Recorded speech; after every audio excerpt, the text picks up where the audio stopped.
Hey guys, how's it going? Ches back again with episode number 14 of the Chelsea career mode here on Xbox One, and we start with a big game. It's the 29th of December, we're coming up to the brand new year, and we've got Liverpool at home. It's a huge game. I'm still really annoyed actually that the away fans are situated in the wrong part of Stamford Bridge. That still really grinds my gears.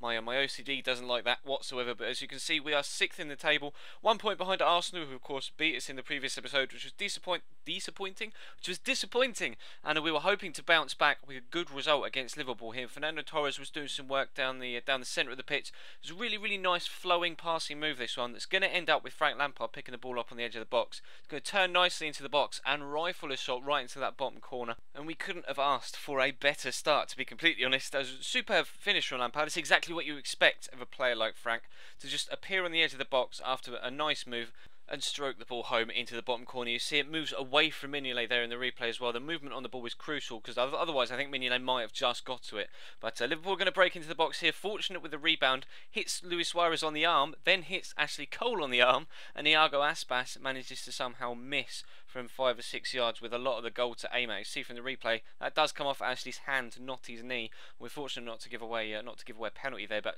Fernando Torres is really doing some work up top, putting in an absolute shift, and gets a great turn on Daniel Agg here, but unfortunately he can't quite find that finish to that far top corner. I wanted to just try and postage stamp it right in the top right hand corner, like similar to the finish that I had on the Packman episode of the weekend, right into that top corner off the post, etc.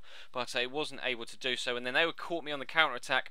Nobody followed the run from Raheem Sterling in from that left hand side, that inside left channel, and he was just free in the box to be able to put the ball into the back of the net. So we went in at half time at 1-1, and they made some changes early on in the second half, bringing on Daniel Sturridge, of course ex-Chelsea player, and also Danny they've bought from Zenit St Petersburg, who is an extremely good player this year. He's had a boost in stats from previous years on Ultimate Team. He's a lot faster than he used to be, and his dribbling is still as good as it always was. But Michael Essien was going to have a decent chance here. Would have preferred that he took that on his right foot, his favourite foot, but unfortunately wasn't really able to draw anything out of it from Simon Mignolet. Makes another good save, but Jordan Henderson, they get another good deflection there, and this time it's Daniel Sturridge that's going to miss the quote-unquote perhaps easy chance there to win the game in the 90th minute. But we're going to have a chance in stoppage time to try and win it ourselves. Michael Essien is going to slot through Fernando Torres here.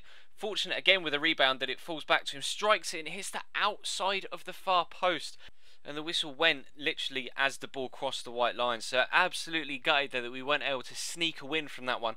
And that unfortunately we only take a point away from that game against Liverpool. But they are sat second in the league. It's still a decent result. We can't be too downhearted from that. We want to come back against Southampton here away from home, a side that we played very well against in the previous game. But when we played them at home, but they were a very strong side, and I was definitely wary of their attacking threats, especially whipping balls in towards Ricky Lambert up top.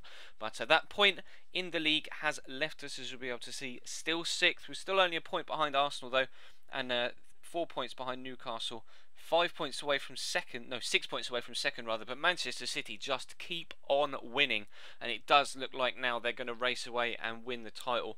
At least we probably won't be able to catch them. But we get a penalty here in the first 4 minutes. I swapped Eden Hazard to the right hand side like some of you suggested in the comments, and he had an instant impact, getting the ball away, beats the defender to the ball. I think it was Schneidlin, brings him down, clips his heels. It is a penalty. Samuel Eto's going to step up, and correct me if I'm wrong, but I think that's his first competitive goal for the club this season on January the 1st, 2014. So hopefully 2014 could be an amazing year for Samuel Eto'o, although his contract is running out at the end of the season, and I'm not sure I can warrant to keep paying him £110,000 a week if he's not going to be contributing on a consistent basis for the team. So he's got the next 6 months or 5 months left of the Premier League season to prove his worth to the team, prove that he deserves a contract extension. But they came close there with a header from Ricky Lambert. They're going to work another move here. I don't know where my centre backs are. Schneidlin gets in, good save from Cech, and unfortunately they were a bit scruffy with the follow-up effort. But I was really concerned with the fact that my two centre backs were just nowhere to be found. Their positional sense is absolutely all over the place. But Andre Schürrle does really well here to cut inside on his right foot, something that Eden Hazard hadn't done from that left hand side. So perhaps, you guys were definitely right. Eden Hazard on the right and perhaps Schürrle or Willian on the left is definitely the way forward. We'll try that out over the next few weeks, see how we get on. But we went in at half time 1-0 up. They unfortunately had to take Dejan Lovren off there with the injury after Scheller had hit the post as he cut inside. But Samuel Eto's going to break into the box here. He's going to try and find Kevin De Bruyne at the back post, and you can't see where the ball is. It squirms out and it trickles towards the goal line, but it just hits the post rather than going inside.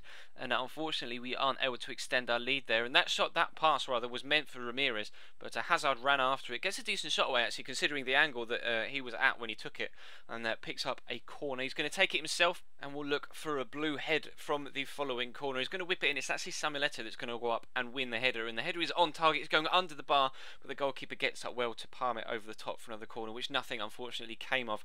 But look at Azpilicueta here, the number 28, the bottom defender, plays the ball over the top, and he stands there with his arm in the air trying to call for offside. Completely the wrong thing to do. I wasn't playing the offside trap with tactically, etc., but he just leaves there. I think it was Luke Shaw, in fact, that went on. Was it Luke Shaw? No, it's Gaston Ramirez.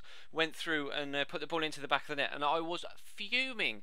Absolutely livid with Azpi there, and I definitely won't be starting him in the next couple of games. Danilo is going to get a bit of a run in the team now to try and maybe improve his potential, because I am livid with that, and Southampton have absolutely stolen a point and stolen 2 points away from us with that goal right at the death. But we're into the January transfer window now.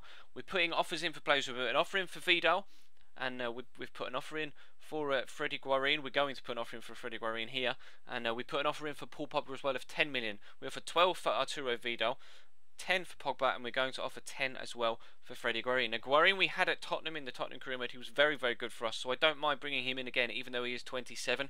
Had the £10 million bid for Paul Pogba accepted, so we're going to offer him a contract. £70,000 a week isn't that much, although he's only 20 years old. It's a lot of money for a 20-year-old, but we put important first-team player on it because he would be involved quite a lot in the first-team duties. Arturo Vidal, they rejected the 12 million. I'm going to rebid 14, and we'll see if they accept that.